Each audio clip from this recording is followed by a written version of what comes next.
Hey, what's going on, y'all? This is Twitch, and welcome to another edition of Lab Rats Culture. And my dude next to me, my guest, I met this guy. We met in 2011. Yes. Whoa. Oh, yes. The city is somewhere in Canada, Toronto, maybe. Yeah. The location is a convention named Coastal Dance Rage. Whoa. Let me know. Whoa. Right? Back. Yeah, not together anymore, but that's a different story. But I've heard of this kid, this new kid by way of Chicago. My man Sean Evaristo said that kid has the ear of a champion. It's ridiculous. Whoa. That's something new I just found out right now. You know that? That makes me feel good. Nah, bro. Going in 7 years Yeah. back.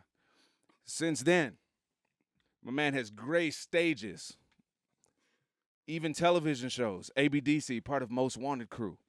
You just recently seen him on World of Dance with Ian Eastwood and the Young Lions. I mean, his name is in the title. I'm talking about my man Ian Eastwood. Welcome to the lab, brother. Thank you very much. Thank you. You have the coolest voice for an intro ever. Thank you. You know what I'm saying? I've been working on the baritone for a minute. That's actually really impressive. You should definitely do auditions as that. Just like announcing things. Just annoy. Okay.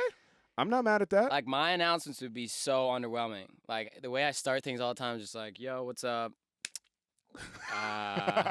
Here we are about to do something else. Like, every time it's just so Are y'all ready for it? Yeah. All right, here we go. Like, you know, when we were on the show, I felt so bad in all the interviews because I was just like, these producers just like can't stand me. Right. Because they just want me to give them like sadness or overjoyed. They want the TV thing. And the TV thing is something that if you don't know, for the people that are watching / listening, the TV thing is something that that America can catch on to within 10 to 15 seconds, if that. So when you're talking, you kind of got to be like this and not like this. Yeah. You know what I'm saying? Like, I felt so bad. Well, but hey. Because I just feel like every interview was just like, yep, we're just like dudes that love dancing a lot. Yeah. And we just like hang out. And that's really about it, right? And like that, like. but also with that, the talent was so tremendous that there was the give and take, that it still evened out, right? So even though they might not have been getting what they needed from the interview, they were definitely getting what they needed on the floor. Exactly. Well, because that's the thing is like we take our rehearsals like really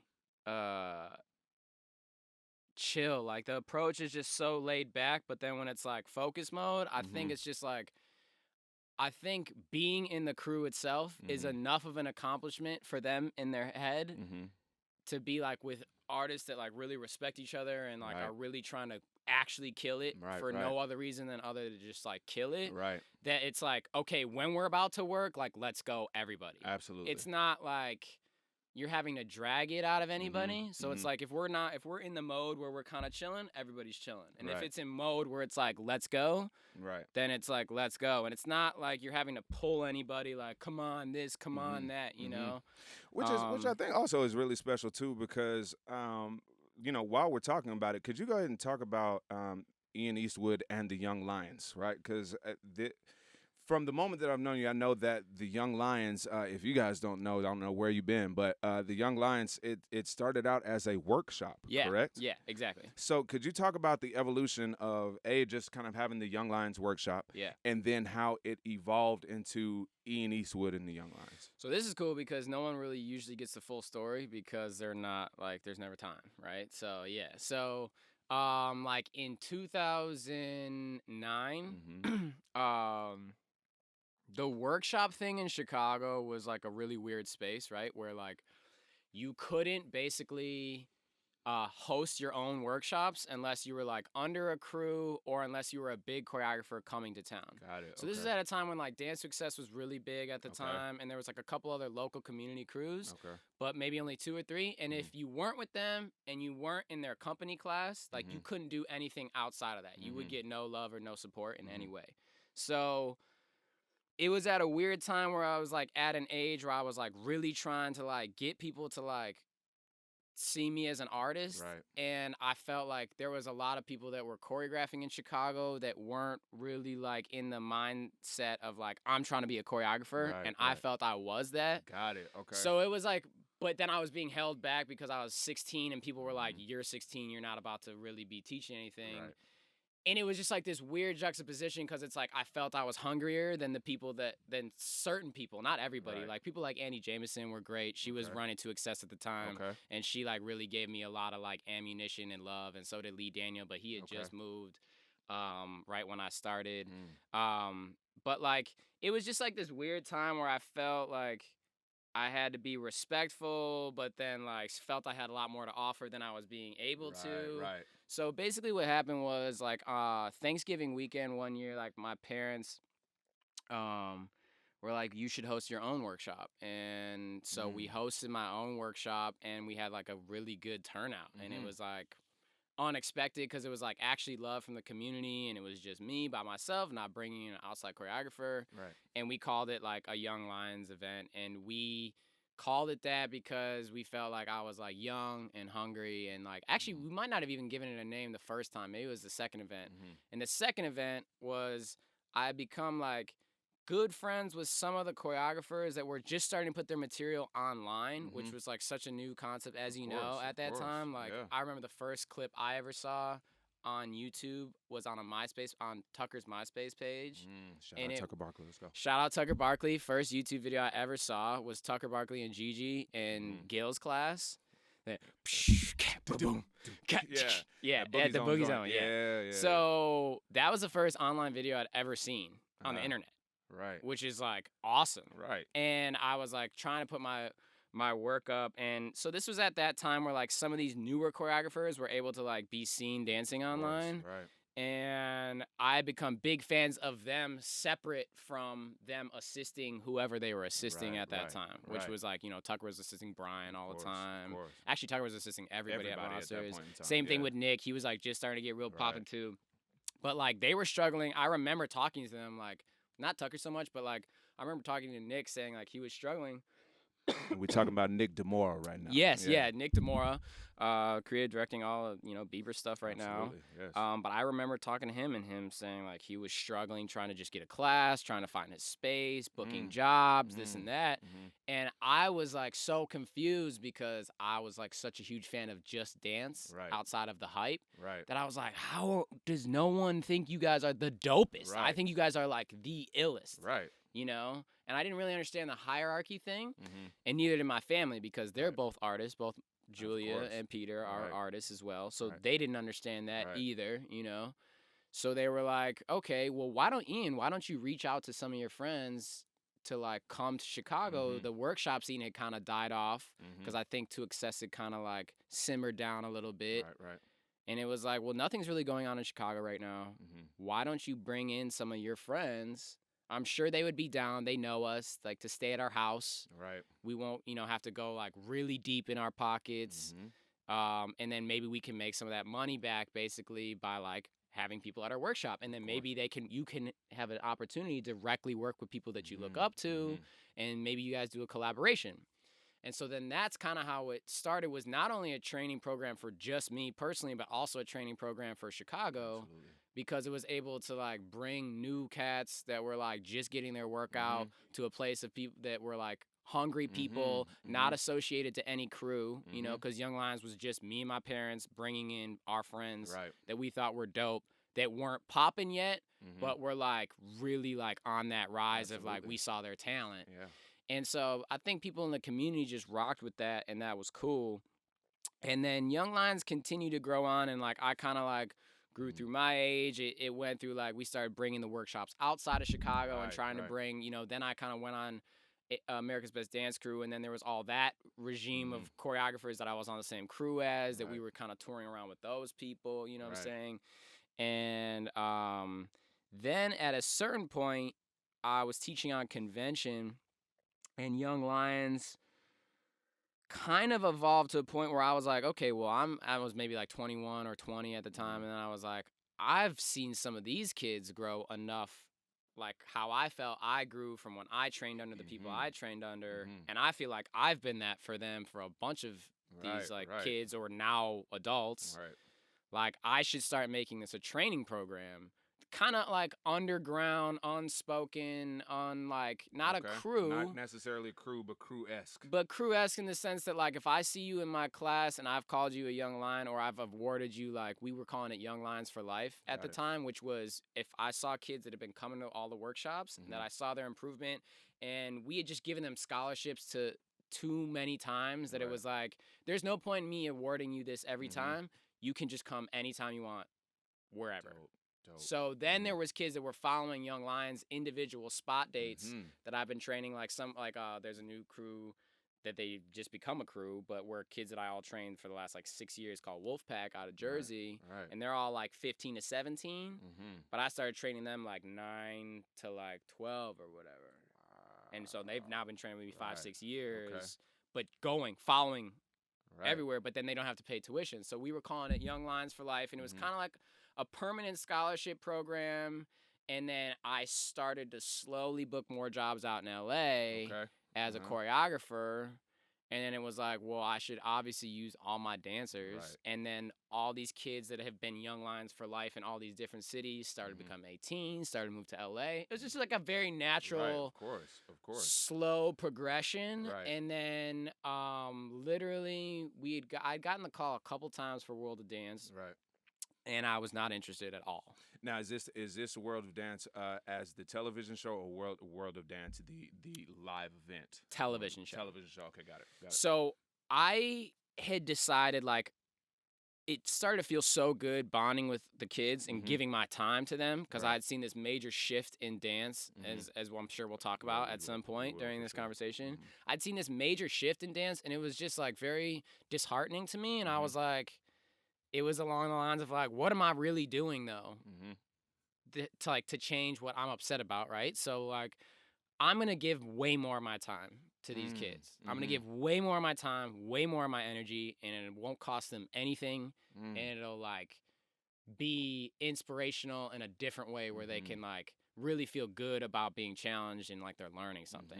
So I started to just like take any opportunity I could from World of Dance live events where they were asking me, where I was spending bread on like getting an Airbnb and then like spending all my money on rehearsals and getting all the kids together instead of doing a demo.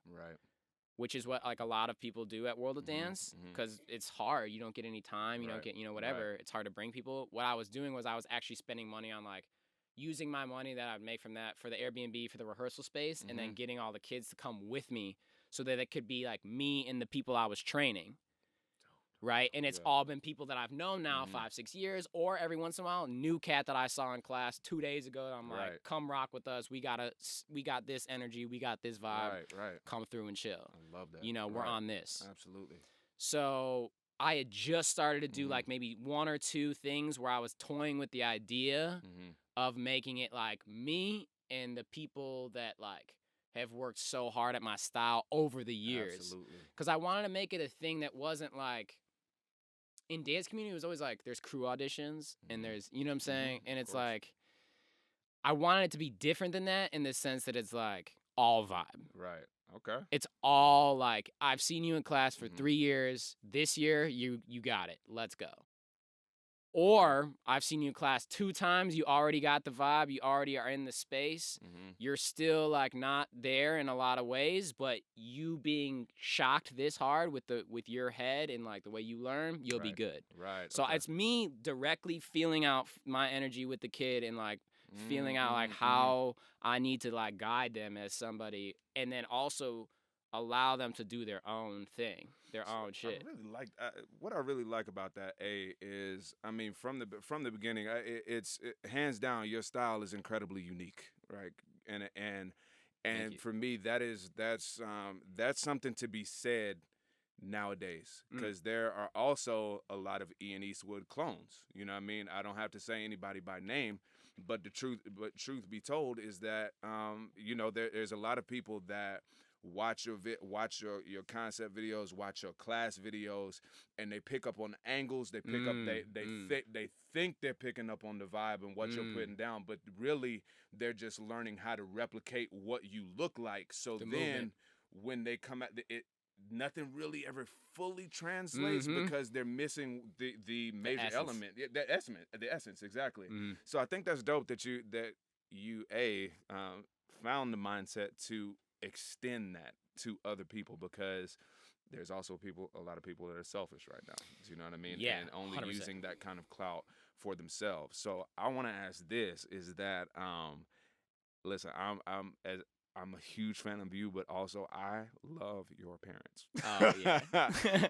I love your parents, Yeah. yes, and My mom will hit me up about conversations she'll have with you. That's what I'm saying. Yeah, I'll hit your parents up separately. Yeah. I don't care. Like, I will talk to your parents by myself. I don't care. But it's also because, man, I'm a family man myself. Yeah. I have kids, and I look at you and I'm like, now what does it what was it like growing up in Eastwood? And I'm not talking about like, when did you find dance and stuff like that? What were some of the gems that your parents put into you to get the person that we are today? Because I'll tell you, the person that, from my standpoint, that I see today is somebody that is confident, somebody that that is looking out for the community and putting people on. Someone that is also not afraid to approach whatever artistic endeavor they might have on their mind, and not worry about whatever the outside world is. And even though he has mad viral hits, he's not in a viral trap. I ain't never seen Ian do anything that I looked at and been like, he didn't want to do that. Damn. You have no idea. You know, I woke up today feeling none of what you just said, like feeling like just so. Really? Yeah, it's like it feels really good to hear you say it. I think just sometimes as artists it's just so hard I to agree. like, Yeah. you know, like, I agree. Sometimes it just feels like you're just putting your all in something, and then it's just like, exactly. like it's not there. 100%. You know, and then you like have that doubt, so it's like that feels really good to have you say that to me today. So I appreciate that. No doubt. But to like, man, I don't know. To answer your question, if I really think about it, yeah, my parents really like gave me all that fuel. Mm-hmm. I know the number one thing that popped in my head as soon as you saw that, said that, was an exact phrase. And my mom, I can remember being a little kid and having my mom tell me that she said, like, the happiest, the most you could ever ask for in life is to like find something you love to do and get paid for it. And like, and live your life using that tool. And like, I think it was probably said to me in a simpler way like that when I was younger, because it's easier to grasp. And like, I'm sure she went down like, I know she went down like way deeper things than that. But like, that concept to me is so like in my like brain and way of thinking that like, when I really think about it, like even outside of dance, ways that I've been able to like support myself as a person, or like if I really needed to get bread for this when I was a kid, it was like I was so focused that it was all helping me. And it is kind of crazy looking back as like how I thought about stuff as 15 and 16. Like every single thing I saw in my life was like, how can I get more of this and more of this to help me learn more so I could be better and do what I want to do faster? Yeah. So it was like I was ready to move to LA 16. I was like, let's go. I'm ready to be a choreographer. Like, dope. And I like, now that I really look at that, that's like 100% my parents just being like, you like, just even being like, you can do this if you want to do this. And seriously, that is it is them front to back. One of the first conversations I had with your mom. And this was the first time that I met her. Ian. It's the first, usually Pops came out with you to the yeah. But your mom came out to St. Louis. Yeah. Okay. And I was just sitting there. I was just sitting there rapping with her, and she took me through. And maybe you can speak to this sometimes too. But she took me through your process of and what she calls dream booking, right? Yeah. But she took me through the process of when you wanted to. It was something with Monsters of Hip Hop, right? Yeah. And she kind of walked me through the process of how she, had you kind of write down exactly what you wanted from this. Yeah. What it felt like. Yeah. What it tastes like. What it looks like, yeah. right?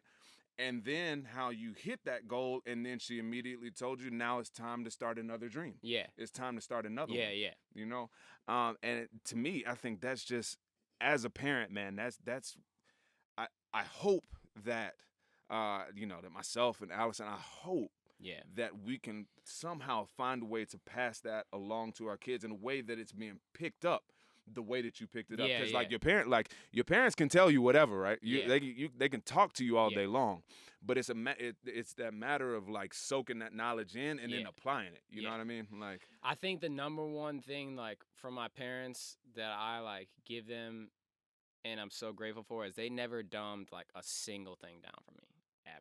Like, really, they never dumbed anything down.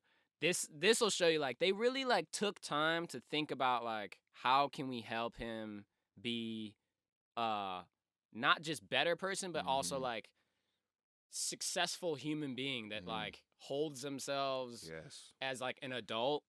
And like when I first started getting allowance, dog, I've never heard of any parents doing this, dude.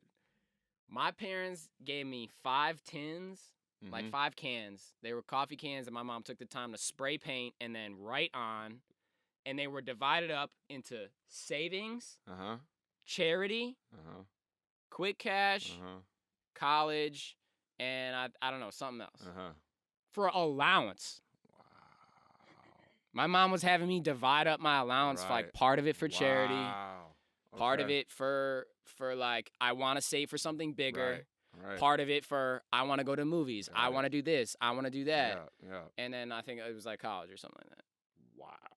Yeah. And do you find that training is still with you to this day? 100%. Like, just like I've learned things about my friends that are like full adults or this, and then I'm like, wow, like you don't even know, like. Right. That's what I'm saying. And that's why I'm like, I'm such a fan, because there's part that like I look back on my child and I'm like, I didn't learn that. I got allowance, but I didn't learn stuff like that. And I think the number one thing was like taking that time to like really break stuff down for me and be like, not just here's your allowance. It's like when you get money in the future, it will also be like this. Right. Got it. Absolutely. But if you're learning it now, you don't have to be confused when it's like already starting, you know?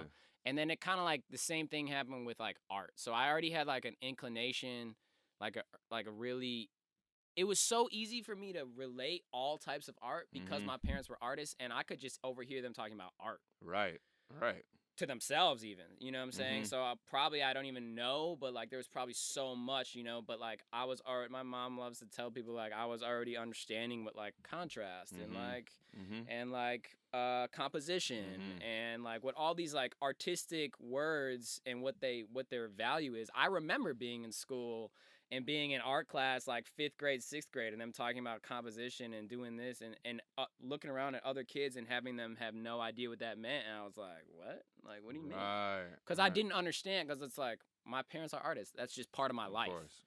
You know, and like, I didn't understand too. Another thing I didn't understand was like when we would do like reports and stuff, you know, my parents would break stuff down to show me how to like cut the thing out perfectly, spray mount it so it looked real nice, and like they'd show me how to do all this stuff. And I remember still being then in high school and being able to do it all by myself and not needing their help. And kids coming up to school with just tattered, crappy looking, you know, whatever. And it's like, well, I grew up in a house where artists have spray mount and they have X-Acto blades and they have, you know what I'm saying? Like, my stuff's going to look dope because I had people that have all the tools that you'd have to go to Michael's for, and they just like have all this stuff. It was like literally having like an artist's tool chest at my disposal all the time, because it was like they're already on the arts and crafts thing. They're ready to make something new. They're ready to try something new. So if I'm, as a kid, they entertained everything. Within your group, the Young Lions, you have people that you have hand selected, not only just to be able to perform your work, but it's people that are also going to bring the right energy to the group as well, right? Because with you being in your head so often, I'd imagine that the process of creating can be tricky if you are not around the right people, if you're not in the right space, if you're not in the right headspace. Yeah, 100%. 100%. And so like the biggest thing for like the crew when it comes to like working has been honesty. So and it's never been spoken on though. It's just been like that's supposed to be inherent in the way that we respect each other. So that has been the greatest tool to me to having these guys around. Trevor's like my earliest that I started bringing around on stuff, and the reason why I love having him and the rest of the crew around so much is like, if I try something, I'll look at. We don't really even talk that often. Sometimes in rehearsal, I'll just look and they'll just be like, or they'll just be like, really, right away, right away, right. And I'll just I won't even say anything. I'll literally let's say I'm choreographing and we're workshopping something. I'll try something. I'll literally walk back to the speakers. Sometimes just catch them out of the corner of my eye in the mirror, whether it's Trevor or it's Hugh or it'll just either be like, or nah, right. And I know, and it's a tried new version. Keep it, add on, it's that It's now, that what quick. what do you think? Aside from knowing that the honesty is understood, what do you think are some of the traits and characteristics of those guys that you are actually able to accept an honest opinion?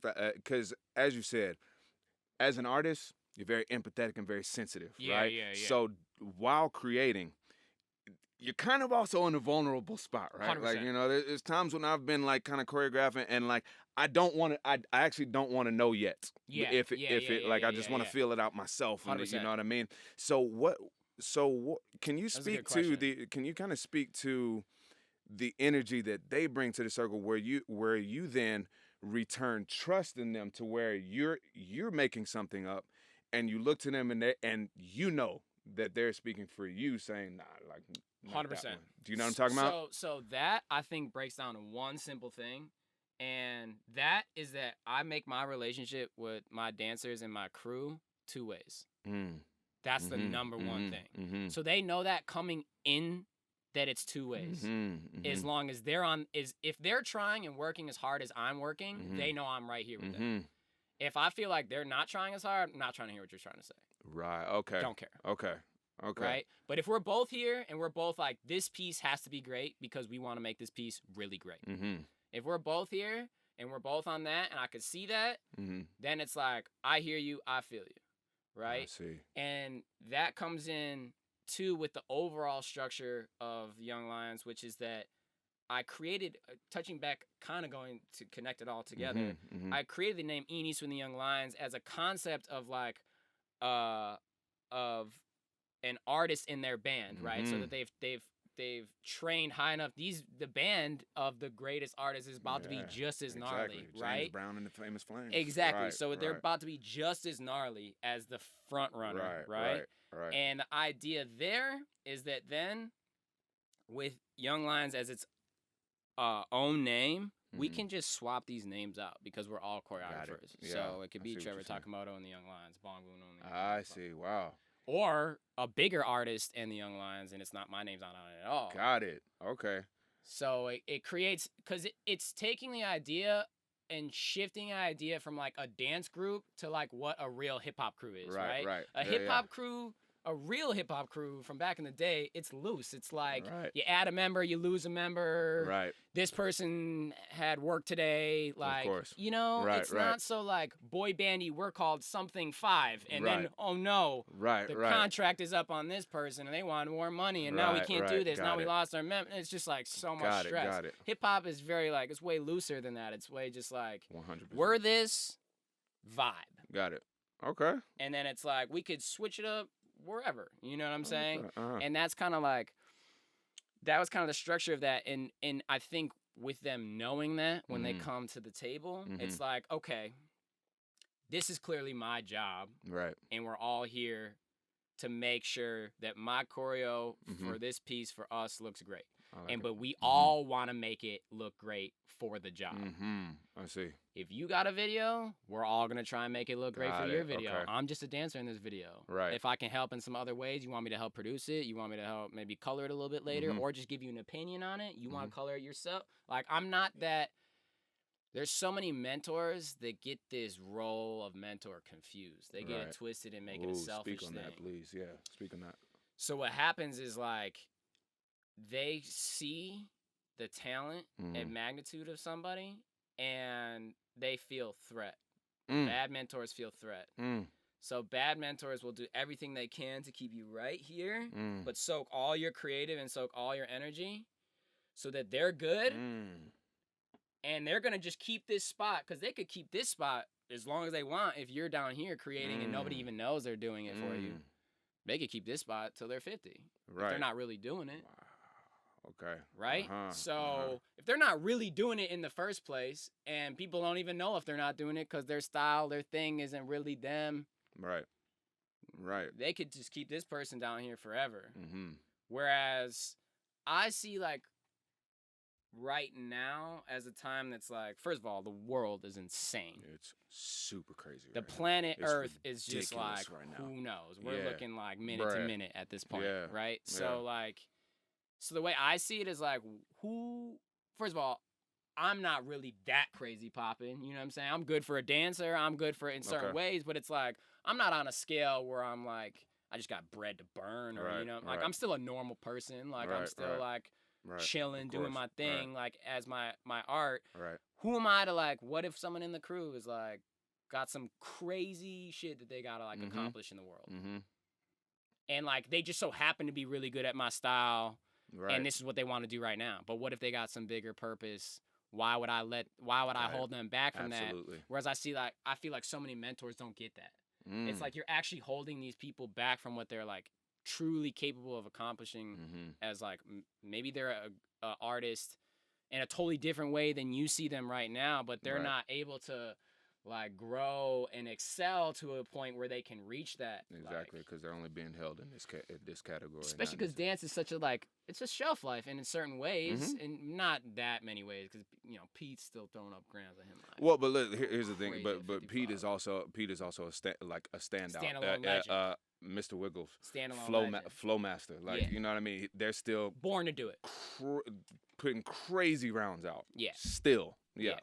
So it's different. It's different for those people, but then for other people that are like maybe really phenomenal at dancing, but actually maybe that's not their purpose, and maybe they're confused because they're really great at it, and like that's what they're doing right now. Okay. But maybe through time, in the right circumstances, in the right opportunities to grow, maybe they find their new purpose after they've accomplished what they wanted. You know what I'm saying? And so that's what we're going now for with Young Lions, is kind of making it, we're literally structuring it like kind of like right now, like structuring it as like a collective of youth that is like people that really just care about it. Like which they also, really just care. Yeah, and also it just kind of speaks to that like baseline virtue characteristic of what I spoke about just a little while ago, of like having a dream, realizing it, and then spawning off a new one. Exactly. Do you know what I'm saying? Like, and I think a lot of times here, especially with a lot of the instant gratification that is going on, right?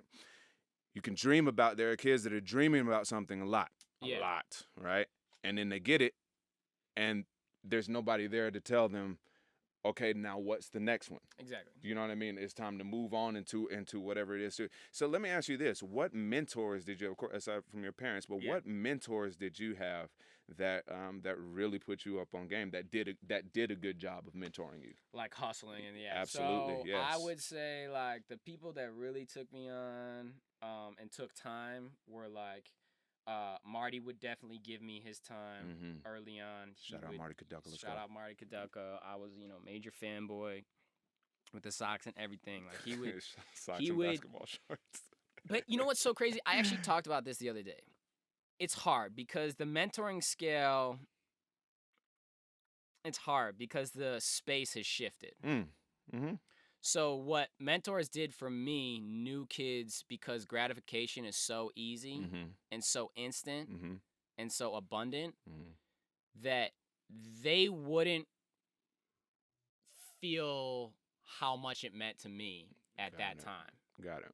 Yeah. Because the space was different. Right. Compliments are sparse. Gratitude and like appreciation of you as a dancer trying to learn and train is sparse. Right.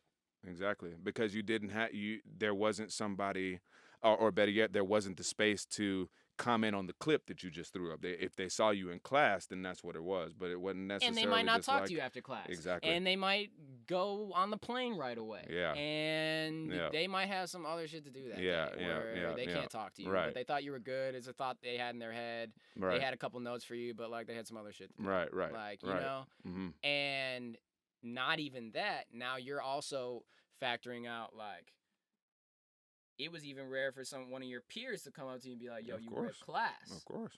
Whereas now, these kids post a clip online. Every single one of their friends since forever is like, you're the best dancer on planet Earth. Right. Because that's what they have. Yeah. That's what their friends have. My friends didn't even see me dancing at all. Like, It was like, nope, I'm not dancing anywhere, anytime. Got it. You. Like, it was just such a different space. So, like, these things were so big to me. I was just even saying, like, Marty, I remember one time that, you know, he would break stuff down to me too, but I remember one time Marty had me just come out just with him to demo the choreo. And he just leaned over to me, and I was probably 15, 16 at the time, so I just thought this was like the smoothest, coolest shit ever. And he just leaned over, he was like, hey, don't fuck up. And I was literally just like, I'm officially cool with Marty. Right. Like, that moment was just like, Marty is cool with me. Right. This is, like, today is the day. Which speaks volumes, because my dude is, like, as the cool level, like, 800. You know? And growing. It was just like it's a different time. Yeah. You know? Yeah. Like, me saying that to someone now would be such a different...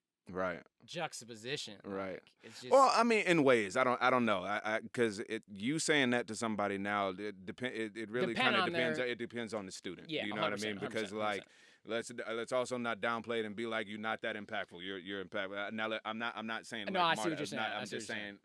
You personally, you have impact, and especially with the body of work that you have so far. I mean, I want to get into that actually, because, you know, it's actually been kind of awesome. We've been talking for so long. We have not mentioned the video, Judge. You know what I mean? Yeah, and you have mad videos.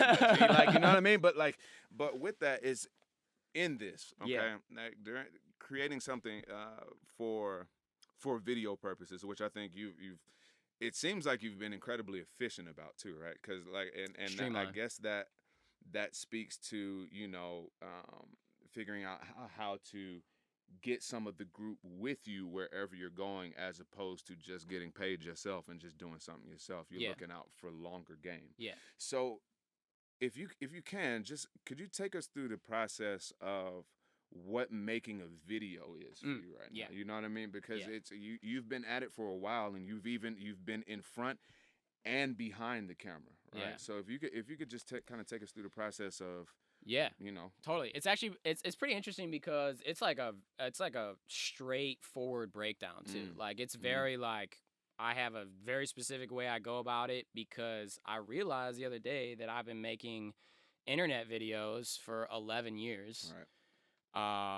And dance videos specifically for that entire time. So, at this point, me and my crew are trying to elevate this. So we've actually put a little bit more of a structure on it, where there's kind of like almost 3 levels of content that you can create as a choreographer, director, dancer in our space, right? Okay. There's like the base level, which is bare minimum, showing off the dance, right? So that can be me doing my freestyles with the GoPro, just throwing the clip up. Right. Or it could be class clip, you know, whatever, right? Just chopped up, synced up, thrown up online. Right. That's like the base level, no added creative externally than the dance. Right. Then you have the next level of production, which will cost you a little bit of bread, but you could do it real cheap. And I, in the last year, have spent the most time at this level, for reasons I'll explain in a little bit. But I've spent the most time at this like mid-level that you can do for dance videos, which will like cost probably under $1,000. And I got the most efficient at this because it's the most fun to do and like challenge yourself. Right. And the quickest reward for how much you challenge yourself. Right. So what happens is, let's say I have a piece. I want to shoot the video. I'll hit up all of my dancers in Young Lions, my pool, Right. or just like a couple of them that I really want for it, Right. whatever. See who's available. Then I'll set the dates that I'm gonna have the rehearsals and set the times. Whoever's available, come through. Doesn't matter to me. You're already. It's like you're already in this with me. So whoever comes we'll through, make is whatever gonna be we're dope gonna anyway. make. Right. I'll usually have half the piece done, about like maybe a verse. Let's say, and then these videos too are also usually around the same runtime. They're usually like minute and a half, around 2 minutes, right? Which is like not a super deep piece. Usually, it's kind of like intro, first verse, bridge, hook, outro, video done. Right. So I'll usually choreograph like a verse and maybe the hook, and then leave the intro open for staging. Okay. So then I'll go to the rehearsal process. Then you're in rehearsals, right? I already have some of it done. I'll choreograph probably the rest of it on the fly in rehearsal. Okay. And just have people absorb. So I'll have maybe the verse done, like I said. Then maybe I'll do like the hook and like bridge in rehearsal on the fly to catch everybody's vibe. Right. But leave it a little bit looser in choreo. And then and then I'll teach them what I already have. That'll be first rehearsal. Second rehearsal will be start staging from the top. Okay. So staging idea begins at the beginning of rehearsal. I don't even really know who's that great at the piece yet. It's more of just a bigger idea of focusing less on like traditional like community, like one direction, straightforward, like wide shot. Who's the best goes here. It's not so much like that. It's kind of just like, let's have you here, let's have you here, let's have you here. This looks cool for a first thing. Cool. Let's go from here. Then we go where we can go to from there. And then because the boys in the group have such great creative input, I open the floor. All the staging stuff is open. Whatever's best makes it. So Trevor could throw out an idea, and then usually Trevor will throw out an idea, and I'll level it up, and then Bong will level it up on top of that. Or Anthony will throw out something, and then someone else will level it up. Someone else will say no, we'll try it. Or maybe there's 3 ideas for a section. Right. If it's like levels. So we'll try all 3 ideas. This group goes up, this group goes down. Now this group goes down, this group goes up. Now this group goes side, this group goes, and we'll try all 3 back to back, and we vote. And it's like clockwork. Now, real quick, let me just interject. Have you as a director at this point in time, have you already started to think about the shots that you're going for too, or does that come at after? this? Okay. So this is the key. This is the key difference between level 2 and then the third level. Okay. So level 2, the goal is, so level 1, like I said, is just dance material. Right. Camera doesn't matter at all. Right. Which is whatever your dance is. Right. Second level is camera matters. Location matters and clothes matter, but the overall goal is to showcase the dance in a more specified environment, more general vibe. This is the Kanye West joint with the ski mask. Exactly. What song was that? All Day. All Day. This is the All Day joint. So it's like All Day or like 24 Karat or like, it's just like vibe. Got it. Okay. You know what I'm saying? So this second level is like vibe. I see. Music video. Cool. Got it. Right? Yep. And then there's the third tier, which is like what we're trying to explore right now, which I'll get to in a sec. So like through rehearsal, we figure it out, right? And then it's done. Piece is done, record it, review it, send it to Gerald, DP. He just kind of looks at it. We shoot these pretty much the same every time. Right? So you're going to have, depending on location, it's going to be like, we're going to set up lighting real cool. I'm going to have like the general direction I want for lighting. Like I want this backlight blue here. Right. I want this, like, I want our side light coming in red. And I want a key light here. Like just everything. I see everything. And then clothes. There's a hustle to the clothes too. Okay. There's a secret hustle to the clothes. Secret hustle to the clothes. Yeah. So all those videos, if you watch them for like the last year, it's like wearing similar things, but not quite the same. So there'll be one item that I'll buy for everybody, usually a shirt. Okay. And I'll go to H&M. Right. And I'll get the cheapest shirts they have. Right. And I'll buy them for everybody. And then everybody bring their own shit for the rest. Yeah. And then I'll usually return those things too. Tight. Yeah. Shout out to H&M. Shout out H&M. So that's like saves money right there. Like this level is like the hustle level. Got it. Okay. That's like I'm trying to spend no bread. No money, but still get because I don't make any bread from this video. Right. Got it. Because I can't monetize. Got it. Okay. Right. So it's literally just costing me money. Okay. So all I'm paying for is location and DP and studio space. Got it. Okay. Right. Yep. And then we shoot it one day, in, out, like 4 hours, 5 hours. I go off of this. Anybody listening that wants to use, I go off this thing called Peerspace. Everybody in our crew uses it. You can rent it for productions. You can rent Peerspace. It's basically like Airbnb, but for like productions, meetings, anything. You can rent places, just people's places. Okay. Yeah, it's like houses or businesses or theaters, and they range from like $20 an hour to like $1,000 an hour. And that was the game changer because everything up to that point was guerrilla style. Right. Everything. Right. For 8 years. And then this website came out, and then in the last 2 years, it was like, I'm on. Got it. Because I could be like a legit director and like have a legit production. Of course. But just on such a small scale. Right. On such a cheap scale. So so anyway, so we shoot the thing. I edit it. I color it. The only other person that's not doing anything creative besides me is our DP. And we shoot that 3 ways. It's like we either shoot jib, or we shoot Ronin or slider. A lot of times lately we've been not been doing slider because it's just kind of played out and dance. But I'll come up with different ways depending on the location. That's what I'm saying. These videos are fun because it's like more open. Right. It's a more open vibe. It's like, you know what? Let's pull the Ronin in from here, going through here, doing this. It's on the fly type shit. Okay. But because everybody that I involve is like on their toes and ready to go, it's cool and it's fun. Okay. Yeah. And we're all just down. Yeah. You see what I'm saying? So it's all like kind of goal. Of course. Yeah. It all comes down to like the overall energy and vibe. It's like everybody's chilling. No one had anything to do today. It's not costing them any money. We're about to make a dope video. It'll be up in a couple days. It'll be sick. Like, you know what I'm saying? It's just very like not taking a lot. Absolutely.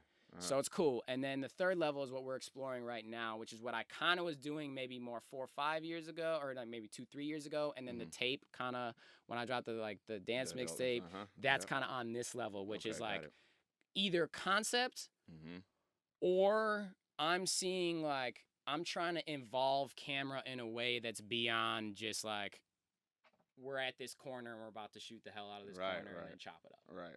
Something that's beyond that. Something that's like an added level of like putting more effort into the wardrobe. And also I'd imagine with story. Exactly. And the whole too, or like putting way more effort. Even if there's not story, it's like putting more effort into the lighting. Right, okay. Or into, treating it like a music video. So we're toying with that idea now because now I have a big enough group of guys where I'm having Bong be my producer. I'm having Hugh be my stylist. I'm having, we're designating jobs as though we're a production company, but we're really just trying to make this dance video happen. That's dope. Yeah. That's super fun. And so that's kind of like the flow of where we're at right now. So with that, I mean, is it, we just actually mentioned the dance mixtape. Let me talk about that for a second. Yeah. The first and only dance mixtape. Thank you. Adult lessons for the G's, adolescents. You know what I'm saying? Yeah. Exactly. I should have. That should have been for the G's, catchphrase. Adolescents. You know what I mean? Just walk me through when did that start? The idea of a dance mixtape, and take me from start to execution. So that was something I came up with when I was 16, and I was like super heavy. You can relate to this because we used to talk about this all the time. I was super heavy into the mixtape era of the internet. Right. Like DatPiff. I found out about DatPiff from my friend James, like the second year it was running. And I was the only person he told about the website. And that was at the time where it was like music was so different. Like now everybody's like so ready to share music. Right. And like I am too. But music back then was like you're cooler if you have the shit that no one else has. Exactly. And everybody's like, where'd you get that? And you're like, not telling you. Right. Exactly. You know what I'm saying? Yeah. Like it was much different then. And so I felt so cool because I had this crazy mixtape website. And I was just so into that era. Like Wayne was huge at our school, and like other rappers too were just dropping tapes. Like legit tapes, you know, and I was so fascinated by it that I was just like, man, this culture's so cool. Hip hop is so dope. Like, how come like there's no like mixtape for like a dancer? Like, how come dancers aren't like popping like rappers are? How come like, because that was a culture I was in. Like, I was in hip hop culture. Like, all my friends listen to hip hop. All my friends wore like clothing brand streetwear associated with hip hop. Like, it was hip hop, hip hop, hip hop, hip hop all the time, you know? And like all the styles I liked were hip hop. I had kind of like stopped doing my like training in other styles. Like, I had started to get more into like Wiggles and like my popping stuff and like, you know, and I had those tapes from Wiggles. Which were like, I have VHS tapes. That's session like tapes, man. session Yes, session tapes from Wigs. And like, I know that was a thing that dancers were doing for a while, but then the internet shifted that. And I was just like, man, that would just be so dope if you could like watch like almost like a movie for a dancer, but in like mixtape format. Because mixtape format is like more youthful, and it's like you'll have a random interlude here that just is like the artist talking. Right. And it's cool. Like, if you're a fan of them, like, it's dope. Of Especially if course. you're a teenager or something like that. Right, You know? right. And dance had gotten to the point where it was just like, people were only streaming anything. Like, it was only like, the first thing you look at every dance video is the bottom right-hand corner that says how many views it has. And it's just like, it was just getting like twisted. Like, that was like validating dance. And that was just making me sick. And it still does right now. But like, at that time, I just couldn't take it anymore. I was like, I want to make a piece of art that's like, someone's going to watch it and just sit there and watch it. Right. Like, because I thought about my parents as artists, and I thought about like their medium, and I was like, okay, well, they take me to art museums. Right. So good artists in their medium, they get their painting hung up, and then people just like come and look at it respectfully. Right. Right. Same And if they don't situation. know what it means, like, they got to figure it out. Right. And they just got to stand there and look at it and like appreciate it or not appreciate it or just like whatever, you know? And I was like so sick of like comments and like so many choreographers at the time were just like getting all crazy on that. And I was at a time where I was actually like doing like probably pretty good online, but it was just like making me like not feel good. Right. And so I just wanted to make something where people could like watch it and be like, I like this or I don't like this. Right. But they put the effort forth to watch it and Right. spent the time. Cause like dance is like, you know, especially on Instagram or this or that, it's like 2 seconds, 3 seconds. Right. And if like, I'll be honest, like if I am underwhelmed with something in the first 5 seconds, Yeah. it's different because I've been watching dance a long time. Right, But if right. I don't see anything special, next, Right. like, don't care. Like, Right. you know? And I just wanted to make something that people like had to put that time in to be Right. like, I want to watch Ian's project. Absolutely. I want to dive in and see and kind of hear how you dodged or how you continue to mentally dodge the trap of the milli views, like the milli, like the milli hitters. You know what I'm saying? Like, you know, if you're not hitting the million, son, you're not coming to teach anywhere. Right. You know what I'm saying? So, and with having so many videos that actually did surpass that, and then there's some that don't. Yeah. How do you?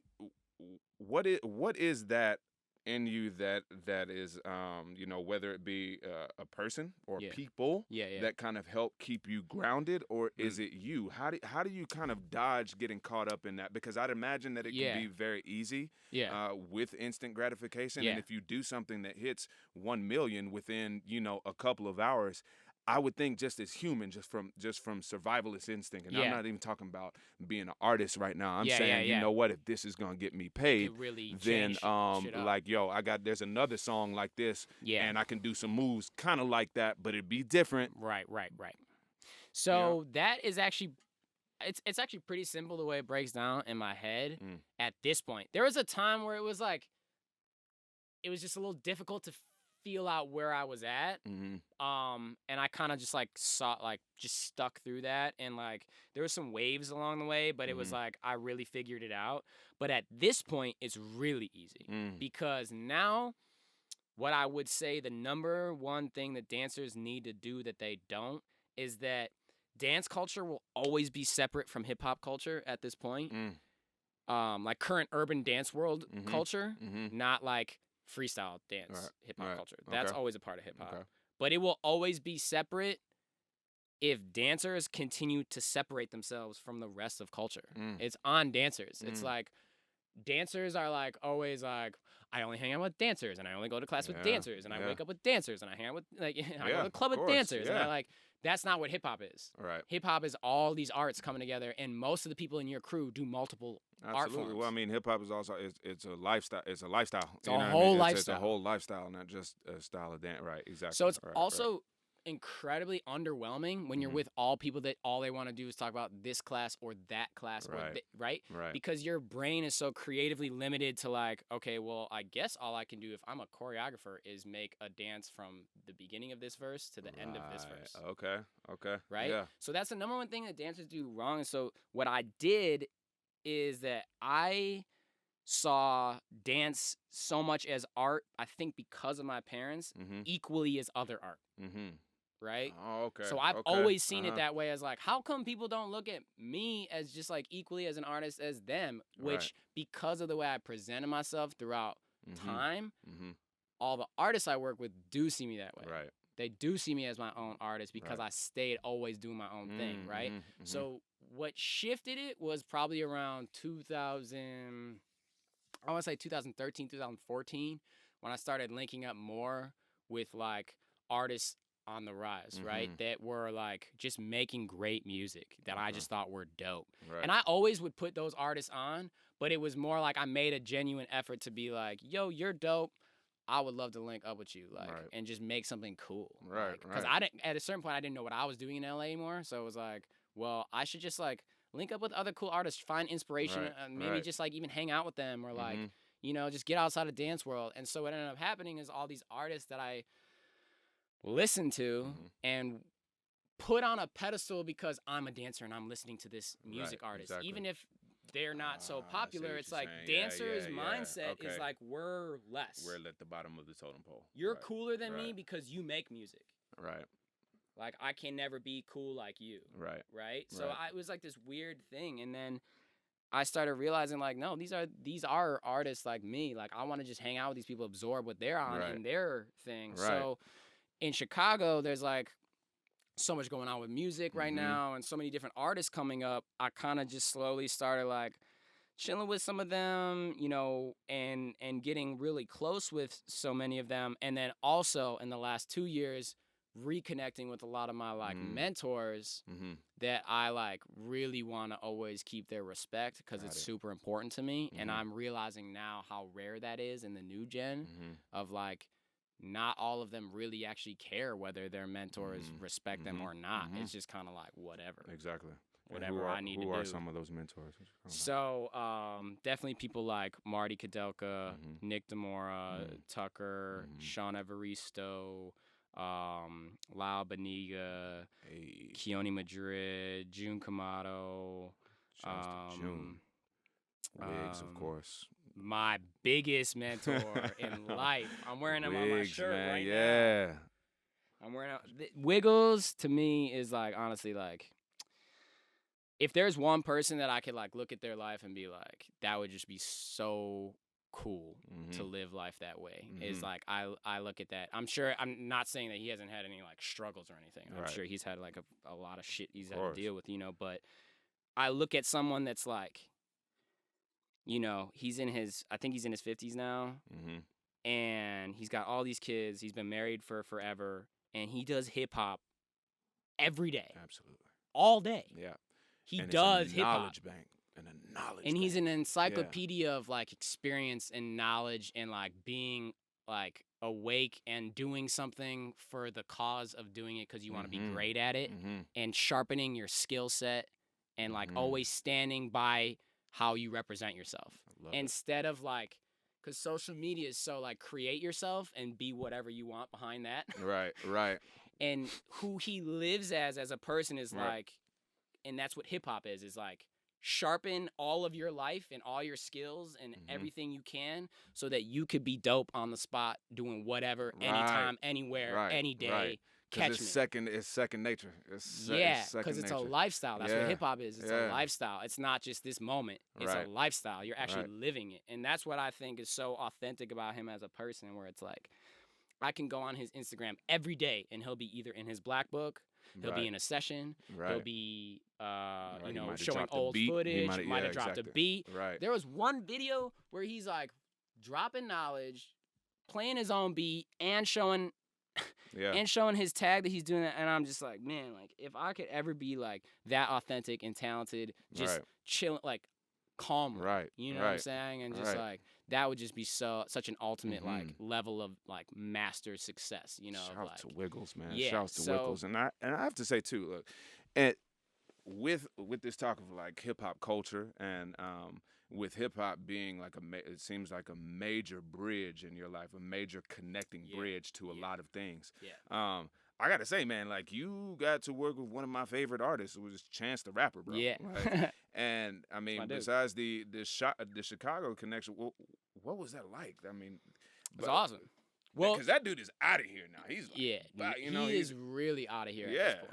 Yeah, it's crazy. How that started, basically the story that I'm kind of telling you. I mean, it was like so you really known simple. Chance for a minute. No, it was like I had known some people in the Chicago music scene. So my next door neighbor actually manages Vic Mensa. Vic Mensa, okay. And I've known him my whole life. And so then I got linked up through them first.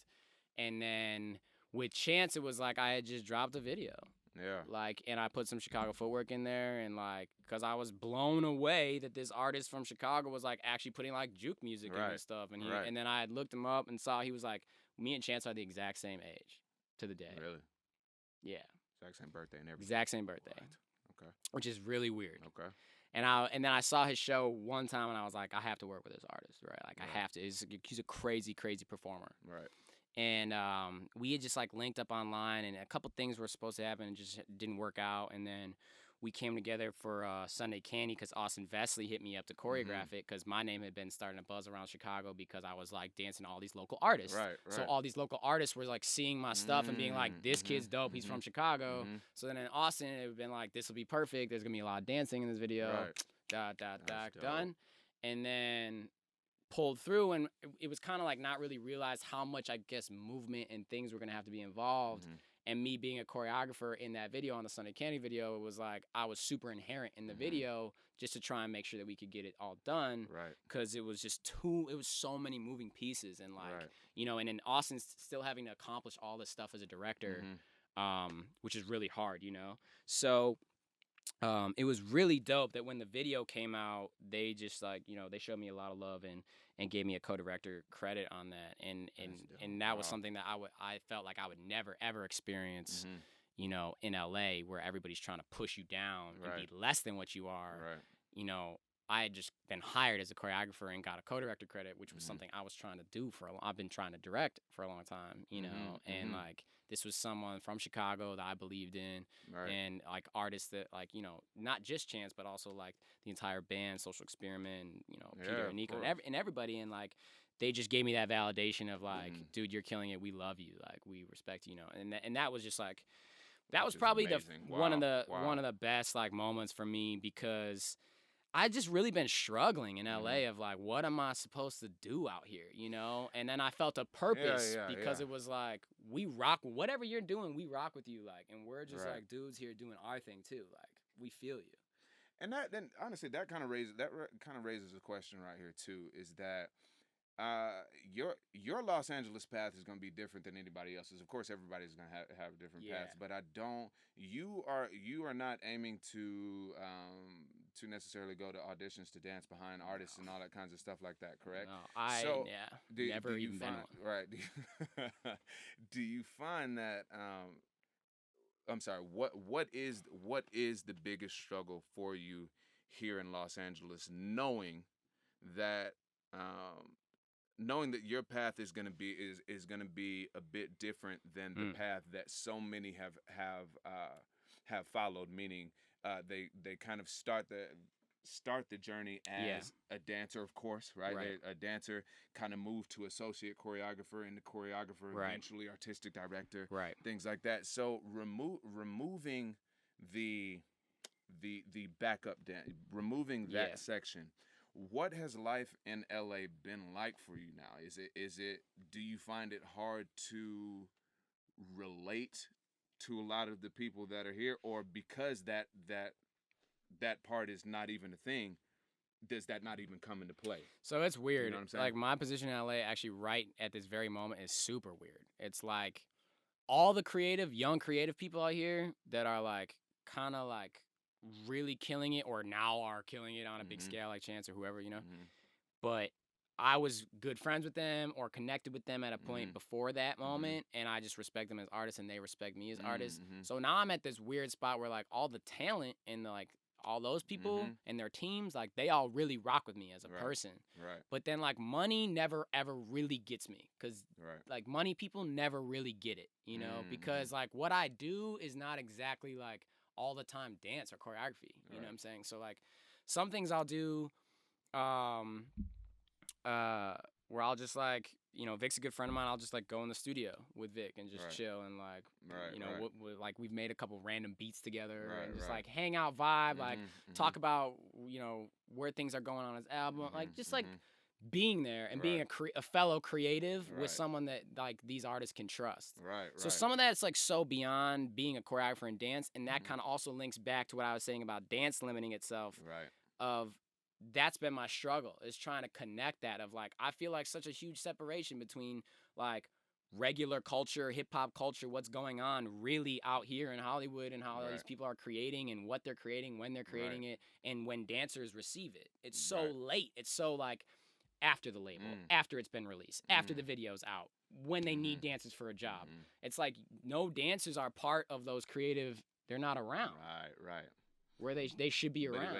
But in your experiences, when you have been around those creative endeavors, they end up taking it. I see what you're saying. The artists like dancers think of themselves so far back that they don't realize that like these artists really love dance. Like they love dance. Artists love dance. They love like, you know, I'm working with a friend of mine right now, Lido, on I think you'll actually find this really interesting. Something we're trying to work on. I haven't talked to anybody about yet, but we're kind of like trying to make a beat tape that that I'll like executive produce and oversee, and the goal is like we're calling it practice music, you know, so that it's like something to just get down to a vibe, like it's just giving people something, right? So it's like that's been my challenge, is balancing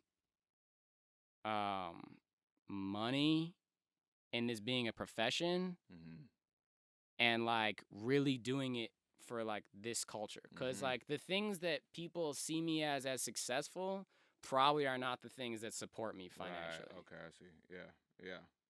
You know what I'm saying? Because like my position in a lot of these places, like at certain points I'm going to be getting paid for my jobs, like when I'm choreographer on this job, but a lot of that time is spent just like going there to hang out or like going to the event to support the show and then like just kicking it, you know, like it's been that balance of like trying to find out exactly what I'm trying to do, because I feel like not like a lot of choreographers are like in that same space, you know, of like really being out there, unless they're on that top caliber, and then it's with their artists that they're always rocking with. You know what I'm saying? Like you're about to see Gil kicking it with Janet, like on that level. Exactly. You know, but it's about to be like they're best friends.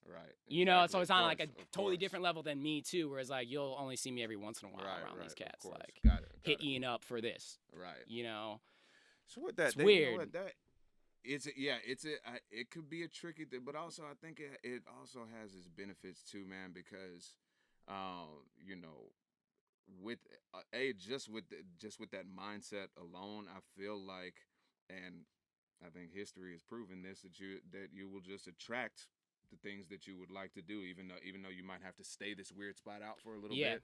You know what I mean? I feel like you're so goal oriented, and also just bigger picture.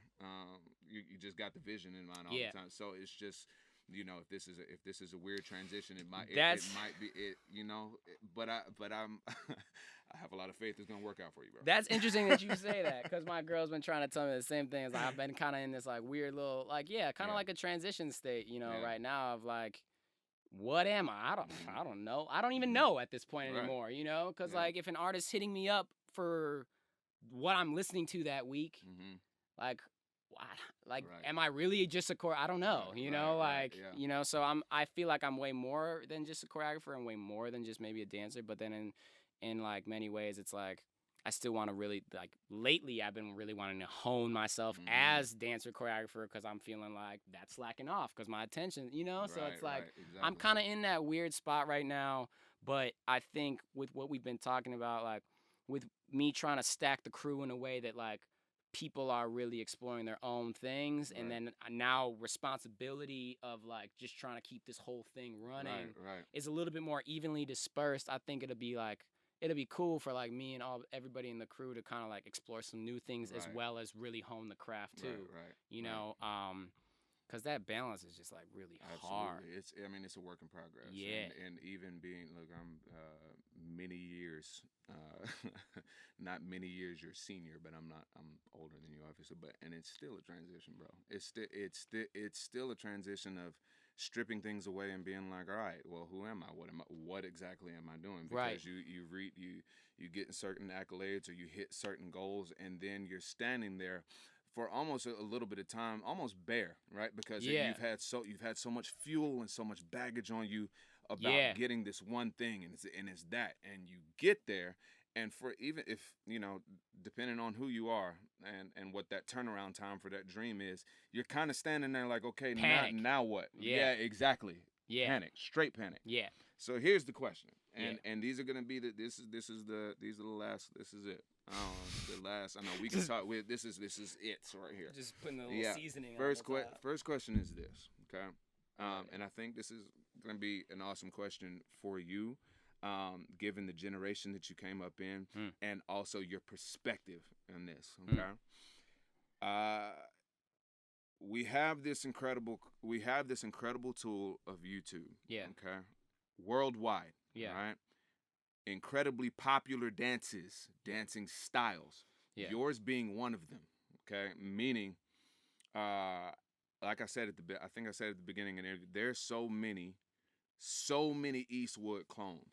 Like, and I'm not talking about the folks that's in the Young Line. I'm not talking about them. I'm talking about the new folks. Yeah. Like, you know what I mean? Yeah. And here's the thing. I'm not in a place where I'm trying to fault them at all. I get it, because depending on where you are, that is your dance education. So now that I have you, Ian Eastwood, sitting right here. Yeah. Can you, for those that are learning from YouTube, strictly from YouTube, every little nuance of thing, can you speak to tools that they might be able to use to enhance their individuality within this? Because it's great that they can move like you. It's great that they can move like you, that they can look like you and get that feel. Because to me, I'm just like, man, that's tight too, because, like, I see where that comes from, and I see how much that's spreading.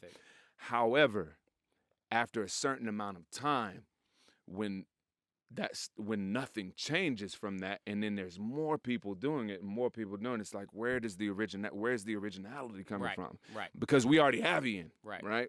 We already have Ian. We already have June. We already have Nick DeMore. We already have Tucker Barkley. We already have all of these people, right? And they do incredible dances. They do incredible things, but that doesn't mean that you have to be them, right? Mm-hmm. So now that I have one of them sitting next to me, what could you give as tools to enhance individuality? I think the number one thing, first of all, awesome question, because that's like a deeper question in the sense too, like, it is hard to be original when you're learning. Mm-hmm. So that's super hard. Yeah. And dance is one of those things that, like, you can't, I mean, some people can, but you really got to train as a dancer. Like, you really got to train. So, especially if you're fascinated by a style, you're going to train under that style, right? Right. And I think that for those people that feel that way, that are struggling with that, like, creative approach, one thing that can change the whole perspective, which has changed it for me, and I thought this way all the way probably until last year. Mm-hmm. So, I mean, you know, that's like, whatever, 13 years, 14 years, something like that. And my approach has changed in the sense that it's never about the dance. The moves don't matter. The actual moves don't mean anything. So that sounds so horrible, but it's not in the sense that it is about what we were talking about earlier. It's the essence, right? So I now approach choreographing and dancing as like, the way I look at it is like this. I love music so much. It's like my favorite thing on planet Earth. Music is my favorite thing in the world. And if I'm going to create my art on top of somebody else's art, it's like a huge deal. Because that's like respect. Right. You know what I'm saying? You can't just like destroy someone's work. Right. Okay. Yeah. Because you have no idea what they've gone through to create that art. Right. So if you just smack on top of it some just stuff, then it's just nothing. Right. It's just bleh. And if you're trying too hard to be somebody else's style and do something else and reference moves, then you're not really doing yourself or the artist the respect of like trying to be vulnerable enough to really create something that's genuine. Right. Yeah. So I changed the way I choreograph from being like, I'd pick a song and I'd listen to that song for like a month, maybe. I wouldn't even touch it because I wanted to know everything so bad. Right. And all I would listen to in all my free time is that song and this song. And you change, it's the same way you change dance from being about dance moves to creating as an authentic artist. The same way you stop listening to, the same way I stopped listening to one song for a month before I'd choreograph to it. And as much music as I can, that's just great music. And then when I want to choreograph and I feel ready to choreograph to this track on this day because I feel this way, now I'm ready to choreograph today, right now. Got it. Yeah. And I'm going to just let it flow out using my skill set that I've worked on this entire month in other ways and in other like areas. I'm going to use that skill set that I'm constantly sharpening as me as a dancer, not as me as a choreographer.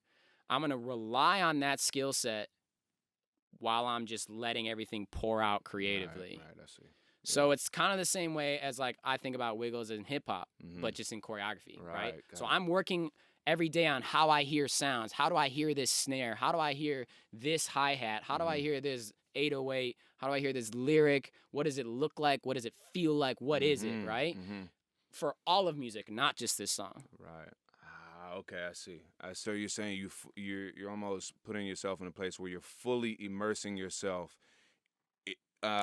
with the idea of creation, no matter what the song is. So you might not be listening to the song but like out of all of it, you're painting pictures for all of it, getting ready to attack that one. Exactly. Right. So that now I train harder in my freestyle, and my freestyle doesn't even necessarily mean like I'm playing music and I'm dancing full out by myself. My freestyle could be me in the car, and I have a drill that I do for myself. And again, it's not like a drill. It's just something I always do when I listen to music. Is that I have all my flow. So now when I choreograph, everything is flow-based. Everything, there's no stopping. That's what I'm trying to go for. There's no stopping, constant movement. And my theory behind that is that like, so I get really deep into music, analyzing music. So my theory behind never stopping when you're choreographing is like that, okay, so sound, it's all tearing apart what sound looks like, right? So if there's silence in the record, the song hasn't paused. The song continues on through the silence. The song is using silence as a sound. Okay. Yeah. Yeah. The same way that we can use flow as movement. Got it. Yes. So this is silence. Because that's what silence looks like. Because silence is active. Silence isn't dead. Yes. So now I kind of like use that theory when I choreograph, and that all is under me listening to music nonstop and being like, how can I not just dance to this snare or this hi-hat, or like, what is it like? What does it communicate to the world, right? So like, okay, the hi-hat's giving me this bounce, the bass is giving me this like down here feeling. Like, what is it, you know? But because I'm spending so much time not focused on this song and these lyrics and this exact setup and this exact way for this one verse that I'm going to choreograph a month from now. I got you. Yeah. Now it's like I understand so much more music than just that song that now when I come back to this song and I really want it to be good because I really want it to be authentic, now I know what these sounds look like. I already know what they're going to look like. Now it's just like sculpting it. Right. If that makes sense. Yes, it does. Yeah, it does. But it was it's awesome a very like to hear you artsy way. It was also awesome to hear you kind of talk about it too, man. Listen, yeah, it's a process. And I don't know how many times I can mention it, man, but I sit here as not only the homie but a fan too, and someone that is just so proud of everything you're doing and the journey that you are continuing to move on, man. And from our talk today, it sounds like it is going in the right place, man. We're trying. Yeah, hey, listen, I got faith in you, brother, man. I do. You guys, thank y'all so much for tuning in. This is my man, Ian Eastwood. Check him out. Where can we find you, Ian Eastwood? Where can we find you? I think all my social is Ian_Eastwood. I think for everything. Put that underscore in there because somebody was a hater and snatched that name up. Yeah, super big hater from the get-go, from the jump. Never had my name for anything online. That's not that fool's name. Like that, whoever has the real, like the Ian Eastwood, weak. That's not their name. So weak. That's super weak. And for you, I hope you're not watching anything. So. Catch me tweeting out lots of stuff about the dance community all the time. Let's go. Ian, thank you so much for coming by the lab, brother. I'm so proud, man. Yo. Thank you, bro. Boom. Yeah.